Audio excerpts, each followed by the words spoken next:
When it was first released in 1989, Vampire's Kiss didn't make much of a splash at the box office, but over time, it has gained cult status, largely due to Nicolas Cage's bizarre, over-the-top performance. In this horror comedy, Nick Cage plays Peter Lowe, a narcissistic literary agent who becomes convinced he's turning into a vampire after a series of strange encounters. While the film mixes elements of horror, comedy, and psychological thriller, it is Cage's eccentric acting choices, ranging from his exaggerated facial expressions to his infamous alphabet recitation scene, that have earned Vampire's Kiss its place in pop culture history. Decades later, these moments are still widely shared, turning Nick Cage into an internet meme. While these moments continue to amuse modern audiences, many may not know the origins of these memes or the film that sparked them. Behind the humor lies a dark exploration of mental illness, alienation, and identity. Vampire's Kiss follows the strange and surreal unraveling of Peter Lowe, a successful but emotionally detached literary agent in New York City. What begins as a seemingly typical story of a hedonistic businessman quickly devolves into a bizarre exploration of mental deterioration and delusion. The film opens by establishing Peter's empty, self-indulgent lifestyle. Despite his professional success, Peter lives a lonely, superficial existence, cycling through casual relationships and fleeting romantic encounters. One of his romantic interests is Jackie, a woman with whom Peter shares a brief connection, though his increasingly unstable behavior quickly jeopardizes the relationship. The film opens with Peter attending a therapy session where he discusses his dissatisfaction with life and his struggles with relationships. That night, Peter takes Jackie out on a date, during which the two seem to enjoy each other's company. However, while they're back at Peter's apartment, and in the midst of an intimate moment, a bat suddenly flies into the room, disrupting the evening. Peter reacts with a mix of panic and bizarre fascination, and Jackie leaves after the chaos. This encounter strangely thrills Peter, which he tells his therapist, Dr. Glazer, which seems to be the beginning of Peter's psychological decline. Shortly afterward, Peter meets Rachel, a mysterious and seductive woman he believes is a vampire. In bed, she exposes her vampire fangs and bites him on the neck, with Peter submitting to pleasure as she feeds on his blood. The following morning, Peter is seen with an uninjured neck, but cuts himself shaving and applies a bandage. He serves coffee and makes conversation with a non-existent Rachel, casting doubt on the reality of their encounter. From here, Peter's sense of reality begins to fracture. He starts avoiding sunlight, dons dark sunglasses during the day, and refuses to eat normal food, believing his transformation into a vampire is underway. This delusion is heightened by his increasingly erratic behavior, both at work and in his personal life. He becomes obsessed with his secretary, Alva, repeatedly harassing and verbally abusing her over a trivial task involving a missing contract. His sadistic and demeaning treatment of Alva escalates as his mental state deteriorates, leading to disturbing confrontations between them. Spoilers ahead, because this is where we start going towards the tragic climax. Alva stays home to avoid an increasingly frightening Peter, who arrives at her door and manipulates her into returning to work with him. She confides in her brother Emilio, who gives her blanks for the gun she carries in her purse.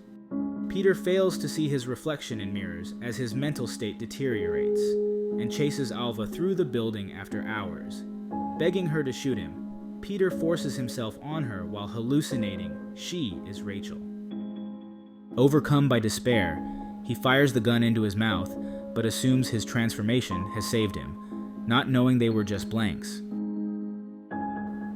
Now fully believing himself to be a vampire, Peter purchases cheap novelty fangs and catches pigeons to eat in his wrecked apartment, which he turns into a darkened lair.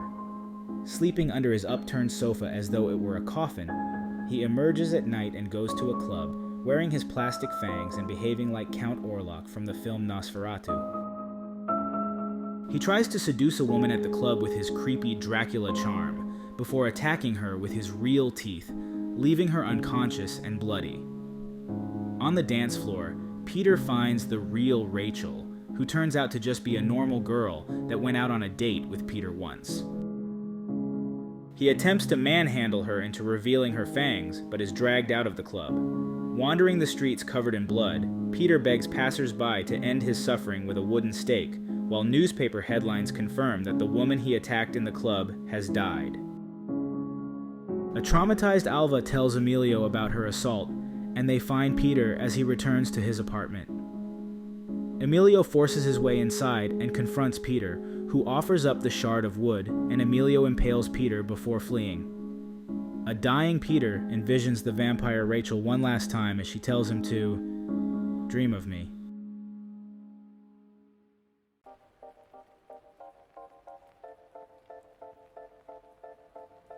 At its core, Vampire's Kiss is not so much a traditional vampire story as it is a darkly comedic exploration of mental illness and existential crisis. Peter's belief that he is becoming a vampire serves as a metaphor for his deep sense of alienation and identity loss in the corporate world. But Nicolas Cage's performance in Vampire's Kiss is the most memorable aspect of the film. His acting is highly theatrical, marked by extreme facial expressions, bizarre body language, and unpredictable vocal delivery. Cage's portrayal of Peter Lowe is deliberately unhinged, amplifying the character's delusions and erratic behavior. While some critics have viewed Cage's performance as over-the-top or absurd, it is precisely this extremity that gives the film its charm. His eccentric style mirrors Peter's unraveling psyche, and the exaggerated mannerisms capture the essence of a man who is utterly disconnected from reality.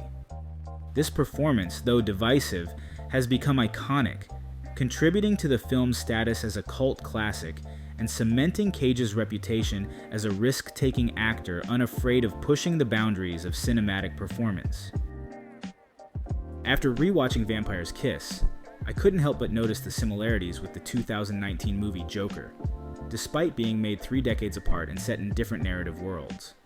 Both films focus on protagonists who undergo a psychological unraveling, ultimately leading to violent consequences. At the heart of Vampire's Kiss is an exploration of delusion and identity. The film plays with the idea of identity disintegration as Peter loses his sense of self and becomes increasingly detached from reality.